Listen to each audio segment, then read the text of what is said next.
Mishki here, joining the GL world to pitch my new podcast, which now comes out twice a week, Wednesdays and Fridays. The show features an extraordinary array of exotic circus performers, forgotten Hollywood starlets, reclusive Fortune 500 CEOs, professional taxidermists.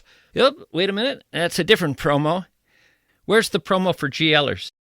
Here it is. Let's try this again. Mishki here, pitching my new podcast. We're out of time? Could I do it again? This is the Weekly Scramble, a place where we chat about life over a cold one or two.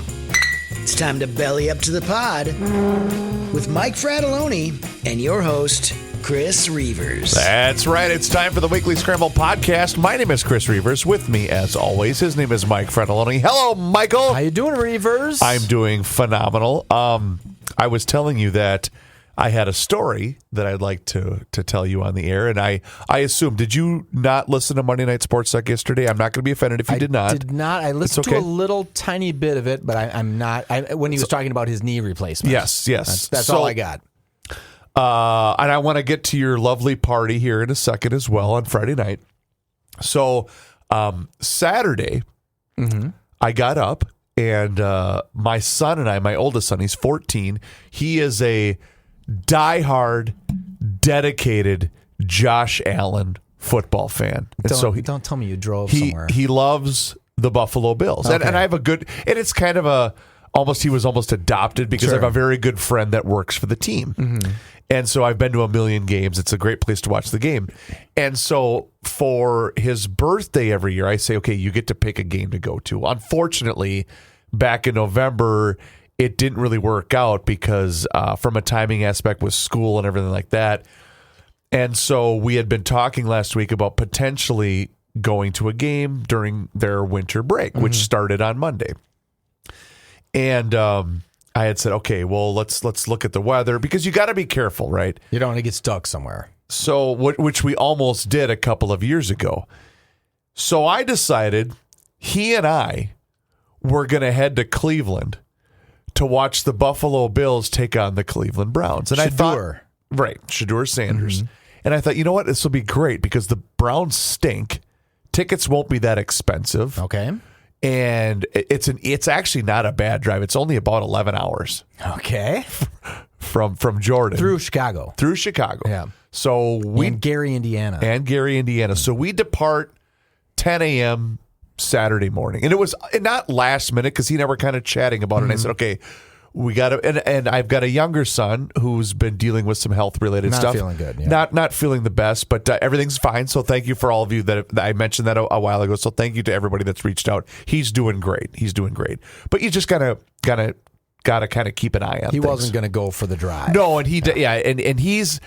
My oldest one loves to road trip. My youngest one will do it, but would prefer not to. He's Mike Fratelloni. Yeah, maybe your youngest one is like, Dad, I really want you to be happy with me, but I don't want to be in the car for 22 hours over the next 2 days. So we depart. Okay. And 10 a.m. Saturday morning. And I thought, okay, this will be perfect because we'll hit Chicago at 7 o'clock on a Saturday night. We'll breeze through Chicago, no traffic, and we got all the way. We got to almost the Indiana-Ohio border. Okay, you made some good time. Oh, I mean, we were flying. And the thing is, when the speed limit says 65 in Chicago, everybody's going 90. Oh, really? Well, it's just and so it's like once there's open road, they're like, I got to catch up. Well, but that's the thing. Like I'm going, 75 and a 55, and I'm in the right lane, and everyone's flying by me, right? So you can make really good time if you time it perfectly. So anyway, so we crashed for the night. We actually watched the Bears-Packers game in our hotel, and I was looking at tickets and things like that because I always say to people, because people ask me about road tripping and stuff all the time, because I am the road trip You've master. Done this once or twice. And so I always say, hey, for a game like that, wait until the last minute, because all of these season ticket holders that are just trying to get something for their tickets, they wait to the last minute. And I found 2 great seats, lower level, end zone, $50 a piece or whatever it was, right? I'm thinking, oh, this is great. Normally a $300 ticket or something. Oh, easily. Yeah. So we get to Cleveland, And I looked at the forecast. It's going to be in the mid-30s. Sunshine, mid-30s. Like, perfect. We don't even need to wear a coat. Well, that stadium is on the lake. Okay. And when you walk we parked at right by the Cleveland Hotel, which I got to show you this photo because this is great. My guy got his picture taken next to where they filmed the Santa scene in A Christmas Story. Oh, very cool. So they got the little plaque of the leg lamp there. Yep. Where Ralphie gets his head kicked in by Santa saying, "You'll shoot your eye out, kid." Yep. But as we were walking with two gals. They were Browns fans, and he was wearing his Josh Allen jersey. I was just dressed like in my Chris Reuvers clothes. Like I didn't have any paraphernalia. Black 100%. Yes, the exact same thing you're wearing right now. The exact same thing I wear every day. And so she kind of looked. I said, "Oh, we drove from Minnesota. We're here for that. Oh, that's so great." And then she saw William like, "Oh, are you Bills fans?" I said, "Well, I'm actually a Vikings fan." Blah blah blah. And she says, "Well, as soon as we turn this corner." It's because they were starting to bundle up. I'm like, well, the sun's out. Yeah. The sun's out. What do you? She's like, as soon as we turn this corner, the wind is going to nail you in the face. And my God, because again, you're walking through all these tunnels right by the lake, and it was as if that God turned on the hairdryer. It was like the leaving the Metrodome, where you were like 100%. Yes, you're getting forced down this tunnel. That's exactly what it was like, and so. We went to the game, and I thought, "Oh, thank you so much. You've been a wonderful help." She's like, "Don't go in this. Don't go where all these fans are going. Go into this because it's the suite level entrance ramp, but anybody with a ticket can get in." Oh, better. And there was no line whatsoever. So she was. I forgot to ask what her first name was, and we didn't see her again after that. But she was so awesome. Sure. Pretty. She's pretty. Okay. I mean, you're talking about her kind of a lot. No. I just have a little crush on the girl from Cleveland. No, but it's always cool. I just like chatting with people. People are nice. Yeah, and people are cool. She was super helpful. Anyway, so we get in, and as I'm looking at her section, I'm like, okay, well, buddy, we got to go this way. I go, do you want anything? He's like, no, I just want to get to our seats. Okay, got to go to the bathroom. Nope, I just want to get to our seats. We get to our section. And I didn't realize that I had purchased tickets to sit in the Cleveland fan section known as the Dog Pound. The Dog Pound. And you weren't dressed for that. No, I walk in, and the people that were, just because I bought seats 1 and 2 were right on the aisle, right? The best, right? And they're bench seats, so you don't actually have a fold-down seat to sit in. You're on a bench. And the guy next to us said, "Hi, how you doing?" And he couldn't have bet him. It was him and his girlfriend or wife or whatever, and they were super nice. And he looked at William wearing his Bills jersey, and I said, "Hey, we're actually from Minnesota. He's a huge Josh Allen fan. We'll be civil, I promise." He's like, "Oh no, we're fine." F, throw the flag. I'm like, uh-oh. And I talked to William. I said, "Hey, buddy, we're going to animate you're not at the Bills Stadium now. We're at the Browns Stadium." And I knew it's a very blue collar town. It's a very blue collar fan base. And I said, "You're going to hear some words, but we know what the rule is, right? We don't repeat anything we hear." And he actually thinks it's funny when people lose their minds at sporting events. He's 14. And so the running back for the Bills, Cook, scores a touchdown. And he's like, "Yeah." He starts doing like the finger clap, one finger, and the guy next to him was super. He's like, "Buddy, it's okay. You could cheer. We're not gonna yell at you or whatever." And it was because it was sick because it's such a close drive. It was 65% Bills fans in that stadium. Oh, really? Oh, yeah. Okay. And so we get to about the third quarter, and he kind of tugs at my because I was wearing my vest. He tugs at my sleeve, and he goes, "Dad." I said, "What's up?" He goes, "Everybody in here's getting really drunk, and everybody in here's getting really angry." Because you can feel the hostility start to build a little bit. Because at first it looked frustration, but at first it looked like it was going to be a blowout, like the Bills were going to. But all of a sudden the game got kind of close. And I went, "Do you want to walk around?" He said, "Yeah, let's just go," because we had to go to the bathroom. So let's walk around a bit and look at the stadium. And it butts up against the lake, which is really cool, beautiful. And they have the smoking section, which is almost the entire exterior of that main level, where you can take selfies and stuff by the lake. It's really cool. And I said, "You don't want to go back to sit in those seats?" He goes, "No, those people were getting really mad, and that one lady was screaming in my ear the whole time because there was a woman standing behind him, and they were nice. I talked to them like at the end of one of the quarters or whatever, but I could tell there's going to be hands thrown in this crowd at some point. So maybe my 14-year-old probably shouldn't be subjected to that because you just make a decision. So we walked around for the third quarter. He needs to toughen up if he's going to be a Bills fan. Right? I kind of said, I go, well, this is kind of how NFL games are. Yeah. So we ended up making the business decision of getting out of there because we were also in a ramp. And so we didn't want to be stuck there. And we want to get back, right? So I said, all right, let's do this. It's almost the end of the third quarter. Let's walk back to the car and we can listen to the fourth quarter driving out of here because we were basically coming home because I had to work yesterday. And so we were listening to the game in the car and it was fun, right? But I asked him at one point because we were, I think, driving through. Have you ever driven on the Ohio Turnpike before? I'm sure I have. But okay, I can't remember. So it's basically wide open. Okay. I mean, you can see. I mean, everyone's going 85 miles an hour, right? So, and it was kind of cool because the sun was kind of setting, and you're driving west, right? So you gain a little bit more time. You're catching a little bit more sun. You're catching the sun, exactly. And so when we finally, the second the game ended on the radio, he fell asleep, right? And I thought, oh, this is perfect. Now I'm just going to, because he asked how long we're going to drive. He didn't know that I was going to have to work yesterday. Yeah, you're going, we're driving all the way home, buddy. Oh, yeah. So anyway, so he slept for a while, and then we get through Chicago. It's still like 7 o'clock. Yeah. Because you gain an hour, right? Because I could spend $180 on a hotel room or $120 on a hotel room, or right. So make it all the way home. But we ended up staying in. Is it Black River Falls, Wisconsin? Is that what the name of the city is? Right off the freeway. That is adorable that you asked me. I know. So anyway, I said, you know what? I almost thought about driving all the way home, but it would have been 1 a.m, right? And I thought, I know, but I wanted to. I did want to watch a little bit of the Sunday night game. Oh, that's and I thought, true. Yeah. let's crash for the night. Right? How many hours is Black River away from Minneapolis? Well, it was 2 hours away from my house because I was going to drop him off at home, and then I was going to come to work.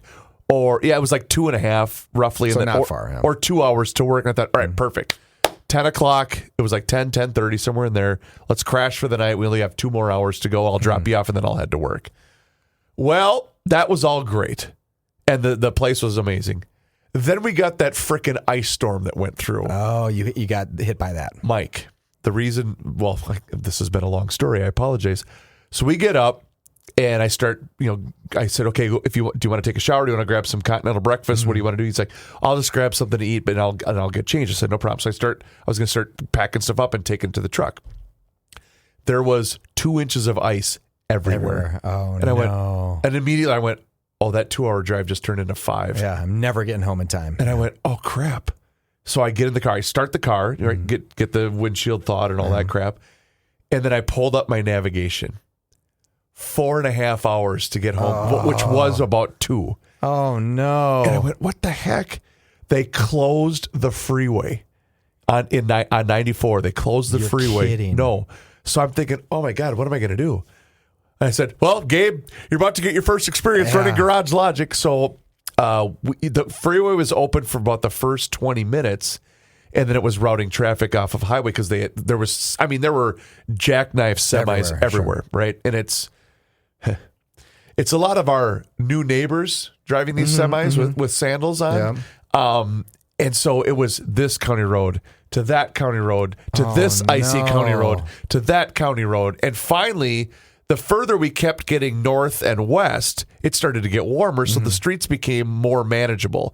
And then by the time I finally got back to 94, it was pretty much smooth sailing. Okay. But I just thought, you got to be kidding me. We just drove all the way there. We're 2 hours away, and here comes mass chaos. It was, but it was, it's fun, and the thing is, like, people like to have fun with me but it's like, I always say, I'm only going to get a certain amount of time, right, with either one of my sons, and it's the nonsense. It's not about how long you're in the car.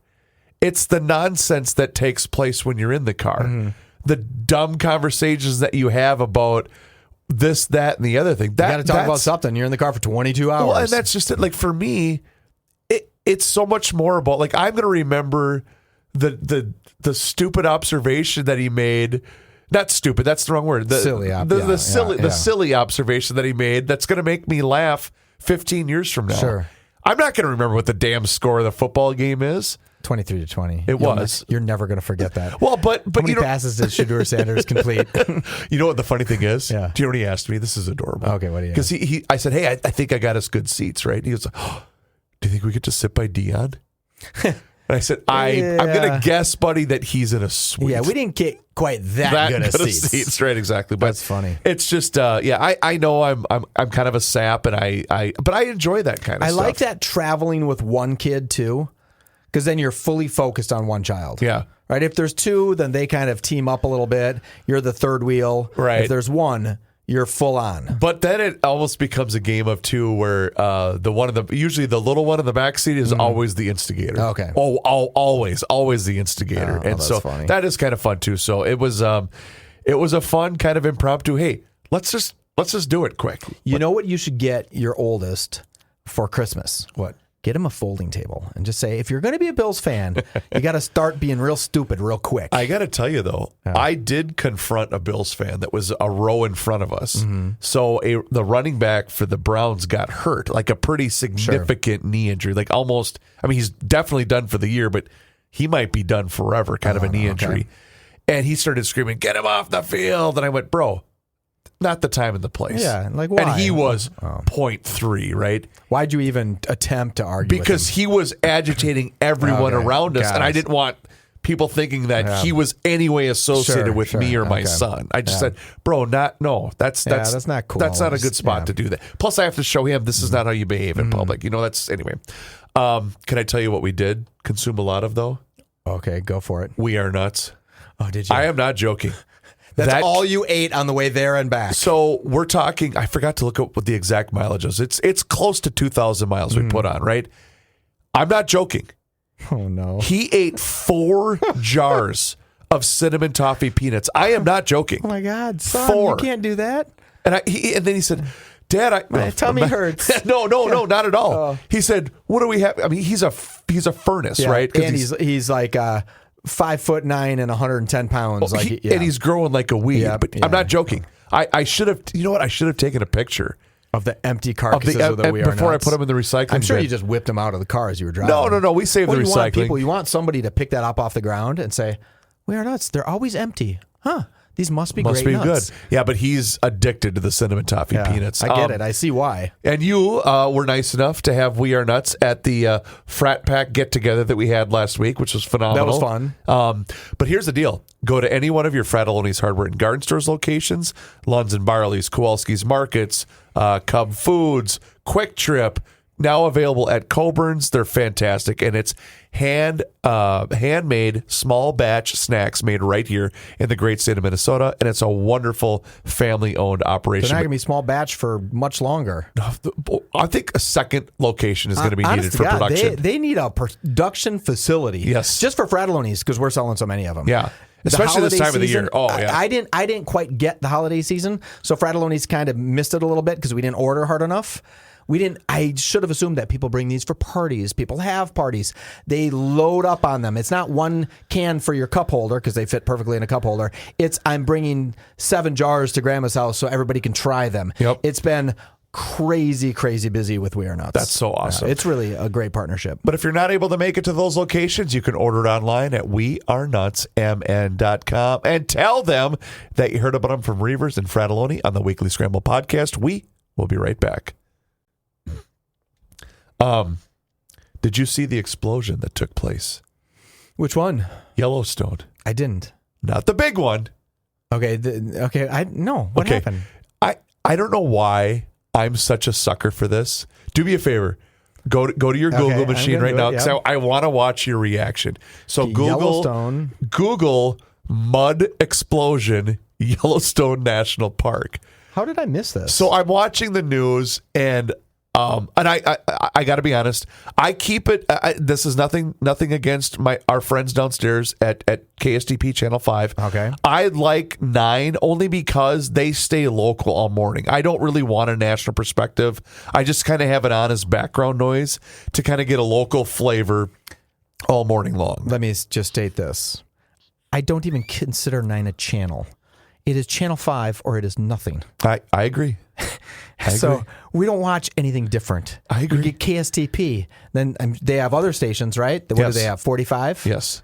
We watch 45. We got those two stations. Hey, that's it. My nighttime news, I watch my gal, Lindsay. That's all you got. That's all. That's no one who I better watch in the news business. No, than Lindsay that. is the best broadcaster in local in the local. Okay, but now scene. that you crapped on our no, but Cody Matz did a great story about this, and I because Cody's a listener and Cody's a great dude, and so I saw this and it said all I saw was explosion at Yellowstone National. I went, oh no, dear a God, terrorist attack, and I'm thinking, well, is it time to pack up the car and start heading east? Sure. I had no idea. But is a black cloud going to kill all the crops? I missed the first word that just said mud explosion at Yellowstone National Park. You know, this is kind of funny because Cody did what you almost did with the Garage Logic podcast from today.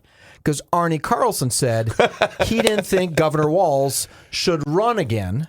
And as you were writing out the little chyron for the show, you said Arnie Carlson thinks Walz should step down. So I had heard. This is behind the scenes. Yeah. folks. So for those of you that didn't hear the Garage Logic podcast earlier, former Governor Arnie Carlson was on the show, and I thought I heard him say, "Governor," because Joe had asked him, "What do you think of Governor Tim Walz?" Or I think he just said, "What do you think of Walz?" Yeah. And Arnie responded, "I think he needs to step down." That's what I thought I heard him say. And so at the end of that conversation today, the question that I had asked Governor Carlson was something along the lines of, I don't even remember, but he corrected my line of questioning, saying, I didn't say he needs to resign. I want to make it clear. I think he needs to step out of the race, meaning for re-election. But I thought I heard him say he needs to step down. So that's completely my mistake. So when you were writing the description for today's show, you're like, I'm going to put that Arnie said Walz should step down, ... and out of the race. Well, that's the thing. He didn't do that, by No, the way. he did. And because Joe basically flat out asked him, he said, do you think meaning we talked a lot about fraud, obviously. And Joe flat out asked him, do you think Walz is on the take? And he said no. And I was thinking, damn, that would have got us on CNN. Yeah, and that would have Fox made it all the way. And I don't believe that Walz is on the take either. I do believe Walz mismanaged a lot of things potentially. And I'm pissed now. I'm getting more pissed every minute. The reason why I'm getting pissed is because the federal government doing some of their investigative look at this, they said, well, here's some weird things. Here's 5 areas that had fraud in these 5 different NGOs. And look we have this guy's name in 1, 2, 3, 4, and 5. The same guy. And they said it doesn't take a rocket scientist to conclude that potentially this guy's filled with fraud. Do you know what Governor Carlson's job, and I did not until today. Do you know what his role was before he was governor? Was he an auditor? He was the state auditor, correct. Okay. And this is how out of control it's become in this state. When he was the state auditor, there was a missing chunk of money in some small town. 13 grand in northern Minnesota. Yeah. He got in his car and drove there. And asked, I forget if he said the mayor, whoever was in charge. He asked that person, where did this money go? And that person said, well, I heard Governor Quee was going to withhold some funding, so I stashed some of it in a bank account so I could keep. Wow. So that way I had something for my citizenry, right, in the event that this money was withheld. And he laughed. He said, all right, I understand. And he said, here's the bank, here's the money, right? Yeah. So and think about that. Sure. And this is probably 20 grand. Yeah. Or whatever. It wasn't. Even if it's 100 grand, more whatever. Or less than $1 billion. Yeah. But that's just it. And now you look around and you're saying to yourself, who's in charge? Like, why is this happening? You know, I'm saying something different right now. I'm saying my tax dollars were totally exploited. The dollars that I fund Minnesota. I'm a fairly large taxpayer in the state of Minnesota.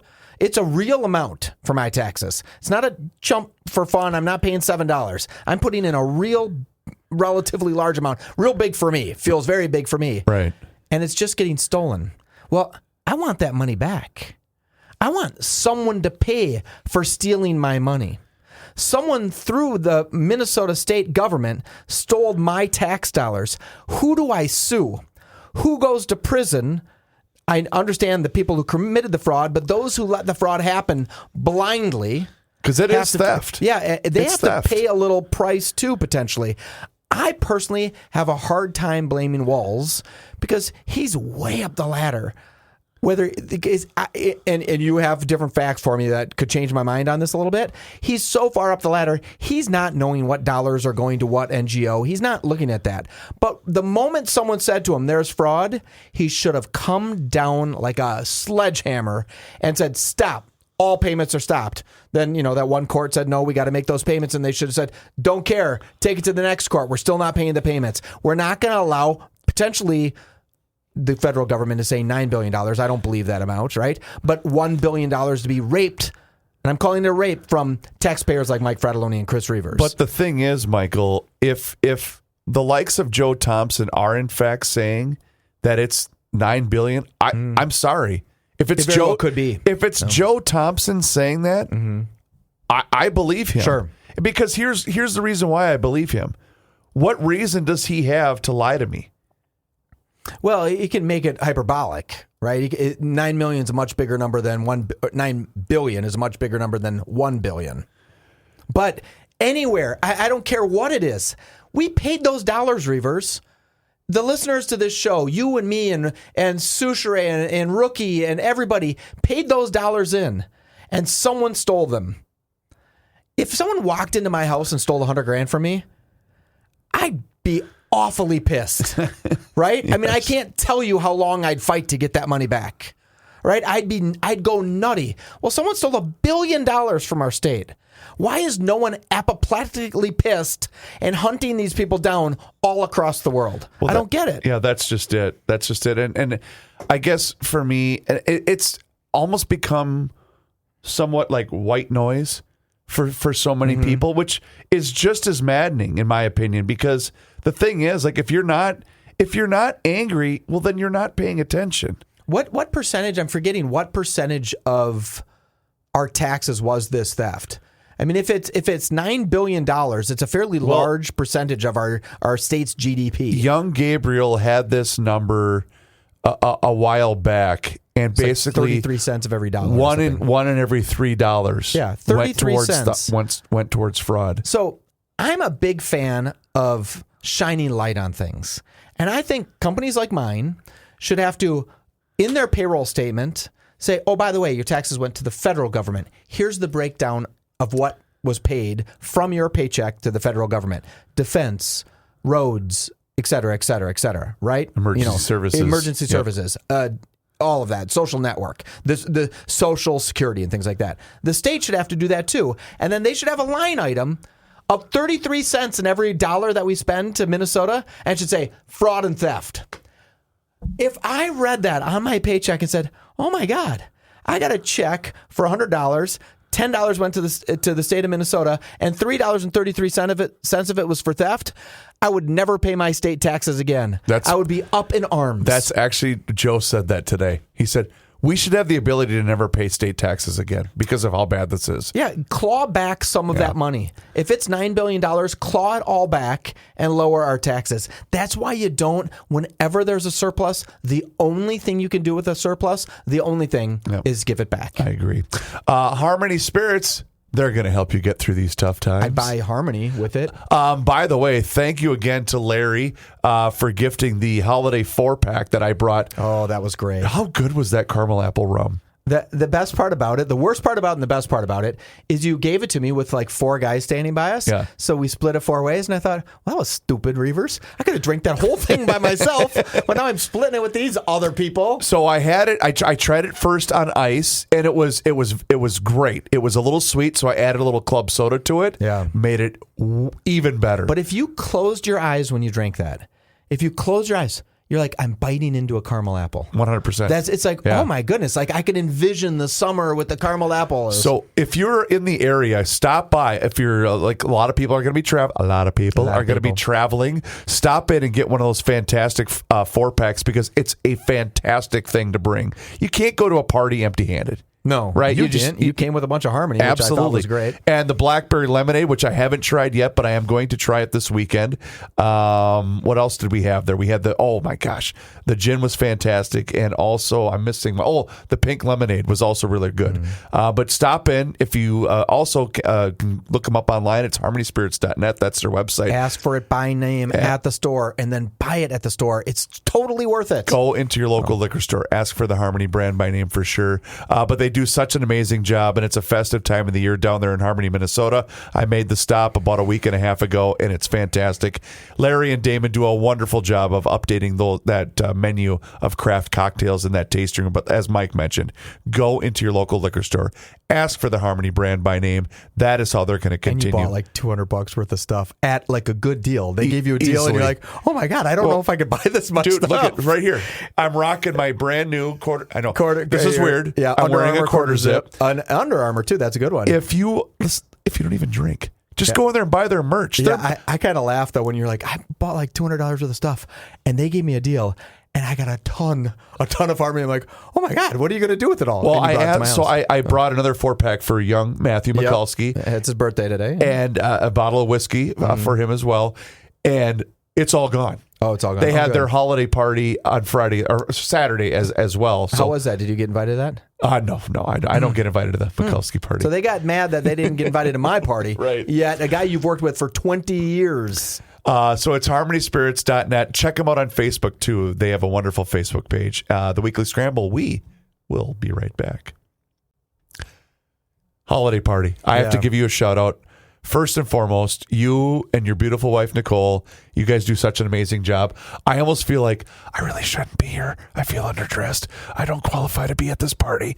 But it was anyway, a fun one, right? You guys seriously do such an amazing job. And it's so much fun. So we had like 100 people to our house, which I don't normally have people to my house. I'm just going to be real honest. I almost never have a party. I think Nicole has unless you have a boatload of kids over, right? The girls' friends and stuff. Yeah, and that I don't really let them do that either. Okay. Like I don't want a bunch of kids at the house. I just don't do it a lot. It's kind of my private thing. And we had this big party. It turned out to be just great. But we hired somebody from Hire a Host, where this girl comes in, or guy or girl comes in to help us. Yeah. And I swear to God, if we wouldn't have had her there, this girl, we would have been screwed. Because at about midnight, when people were not gone yet, and we had to I had thought if we got to pack up all the food, we got to, because we ordered way too much food, we got to put it away. I don't want it to all go to waste. I want to bring it to the stores tomorrow and, feed everybody at the stores. And this girl just kept going and working and cleaning and going. Can I tell you something about her? Yes. She kicked ass. She was very good. I remember at one point saying to her, I'm sorry to bother you. I've worked in the service industry my whole life. You kick ass. Yeah. And she smiled like, I know I'm serious. Yeah. Like, you are awesome. She was really, really great. They're not advertisers here. Hire a Host. But what's it called? Hire a host? Yeah. So my buddy Rashid said, hey, when you have a party, you get one of these people, and then you don't have to worry about changing out the garbage cans in the middle of the party or putting more meatballs in the meatball dish. Like it just someone did it. But this she girl was on top of everything. She was greeting people at the door and then coming over, taking their coats and then doing the meatballs. It was, and Nicole and I could have done it. But that's all we would have been doing. Right. And I didn't hardly do any of that because I was just hanging out with you guys and hanging out with everybody and having a couple drinks and really relaxing. Luckily, the spray paint that I had spray painted the fireplace, that spray paint mist was out of the air. Like we got rid of that. So that was a huge, huge, huge dilemma. If you hadn't heard the story, go back a couple of episodes where I decided to spray paint something in the fireplace and I dropped black mist dust of spray paint through the entire top level of my house. In every room, on every piece of carpet, on every piece of furniture. I made fun of you last week when you mentioned that story. If you had never told me that story, I would have never noticed. Well, thank God. Yeah. I thank God. But we did really have a fun time. I'm so glad you made it, and I'm so glad everyone made it. And I got to make contacts of people that don't normally get to see each other. And it was really fun. Do I want to go have another party anytime soon? Not really. About a year from now? I don't even know that. I think it might be every other year. Okay. It seems like it might be an every other year an kind of even thing. year kind of a celebration? Yeah, I don't know. Maybe bicentennial. I mean, it just seems like a long time. But another shout out that's worth giving too is I never knew Casetas did catering. Oh, sure. Holy crap. Yeah, they did a great job. That was amazing. Because I mean, it's fine. Casetas is a great. I mean, they've been a sponsor of Garage Logic off and on. That food was amazing. Oh yeah, they know what they're doing. They came and delivered it. Did I tell you when the woman delivered it? No. Like she comes up to the door and she has 2 boxes and she hands it to me and I said, "Oh, thanks." And she goes, "No, I got more." And I said, "Oh, okay." So I go put these 2 like fairly large boxes down, right? And then I come back and she has a couple more boxes. I said, "Oh, thank you." She goes, "No, I have way more." And I said, "You can't have way more." Honest to God, Reuvers. I think, I'm not being facetious, I think she brought 12 2-foot by 3-foot boxes into the house. Wow. And I turned to my wife and I'm like, what are you doing? Like, what? How much food did you order? Like, my brain was like, how many people are we feeding? 300 people? How long are they going to be here? A week and a half? I was like, what is going on? Like, how? And I, of course, didn't say anything because I didn't do anything about it. Right. I didn't order it. I didn't talk to the people. I didn't plan anything. Right. She did it all. But at my little cheapness was thinking, how much was this? How much is one of these boxes of the 12? And, then the dessert company came and dropped dessert off. And then the gluten-free company that we ordered food from, the gluten-free. Gotta go gluten-free, yeah. They had come to the house. And I thought, I'm looking around and I'm thinking, I love these people that came to the party. I do. But do I want to do this for them? Is this what I want to do? Does everyone get a to-go box to take home? Honest to God, I just at the end, we had a couple extra beautiful meat and cheese trays and stuff, and I brought them to work, and I'm like, here, let's, because what's great about bringing them to work is 20 people work that day and they'll be gone, right? Yeah. And they're good quality, and I love to do it for everybody. But I thought, wow, and I can't blame my wife at all. She did literally everything. She hired the people. She did the only thing I did is I cleaned up the garage a little bit because we were going to have people where they could go out to the garage if we didn't know how big of group it was going to be. Sure. And I have one of those finished floor garages, right, where it's like you can walk on it like it's a cleaner looking garage. So I thought, okay, let's do that. So I spent a little time mopping up the garage. That was your job. Spray painting the fireplace and then cleaning some of the fireplace. I was really proud of her. She did a great job. She hasn't moved for 2 days. Oh, well, you know what? And she's earned it. Yeah, she slept for like 15 hours the next day. I will say this: everything you had was amazing. And I all of a sudden said, "Oh, there's something on the counter, right? There's another area for certain, like there was the meatball, whatever that was that they made, the Casetas catering, the bacon wrapped tenderloin. Yeah, those were good. Holy crap, were those amazing! Yeah, I tried a half a bite of one. That's all I got. That's all I got. You might be looking at a guilty party. Well, I think we had some extras, but I just didn't during the party. I didn't get a chance. Yeah. It reminded me a lot of the frat pack party. You didn't get a chance to eat. You just chatted with everybody. I kind of stood there and went, "Oh, who brought these?" And I'm going to have some. As you're loading them into your pockets, you stayed pretty late. And because knowing that I may or may not have been heading out on the road in the morning, and plus two, here's how much of a wimp I am now. I hate driving at night. Yeah, I really do. And then you're like, I live far enough away. One drink. Like you don't want to have anything more than a drink. Exactly. Yes, and because I think I left around 8:30-ish, somewhere in there. Plus, Will was having some buddies come over after the basketball game, and so I got to keep an eye on that nonsense. And then maybe knocking pictures off the wall. Well, not even that, but it's more just like making sure, does everyone have a ride home? Sure, right? Because if that's the case, then I gotta. When is he gonna have a boy-girl party? When do girls start showing up? Oh, based upon our conversations this past weekend, that's pretty soon. Might be next summer. It's pretty soon. Anyway. Bet you it's faster than that. No, but from the bottom of my heart, dude, you and your beautiful wife, you guys are amazing people. So thanks for including me. Seriously. Well, Merry Christmas to you, Reuvers. You too, my man. And we're recording this on the 23rd. So it's Rookie's birthday. Yep. So happy birthday to Rookie. Merry Christmas to you. We are going to have a show not on Christmas Day because we're not going to. I was thinking maybe Friday. Maybe Friday. So yeah, if that works for you. I hate this time period. I hate this time period because nothing fresh and new comes out. But maybe we will. Fresh and new. Really quick, because you're scanning radio stations as you're driving across the country. You think it's bad in this market with fill-ins? Oh, when you get to your small market, no, it's time for your DMX Farms home report, and then you hear and again, God bless you. I was once a small town radio guy, kind of learning the ropes, and I'm not even good now, right? But then, nice. But then you hear there. But then you hear the it's going to be 57 and cloudy. And I thought, I wanted to drive to the station and said, buddy, here, no. Let me help you. You're okay. Just imagine you're talking to one person. Do any of them at any point in time when you were listening to them on your drive, did they say, the printer didn't print this, so I can't read the rest of the story? I'm like, do you have the world's worst printer here? But what's the difference between a camera and a sock? Mike, what is the difference between a camera and a sock? A camera takes photos, and a sock takes 5. Photos? Not the best. Not the best. You do know that Rookie now has a dad joke book in the other room, right? Now I have a whole new thing to grab. You have a brand new library. That's full pretty of good. stuff. Reuvers, you are the best. Happy holidays. Everyone who's listening, happy Hanukkah. Merry Christmas. We love you. Thank you for listening. We really appreciate you. Remember, you can watch it on YouTube, right? That's right. I'm waving to everybody on YouTube. Thank you so much, Reuvers. You're the best. Thank you, Michael. Please do us a favor, rate and review the show wherever you happen to be listening to the Weekly Scramble podcast. It helps other people find the show. It helps us out as well. And like Mike said, we appreciate each and every single one of you. His name is Mike Fratelloni. My name is Chris Reuvers. Thank you so very much for listening to the Weekly Scramble podcast. We'll talk to you again next time. Merry Christmas. Cheers.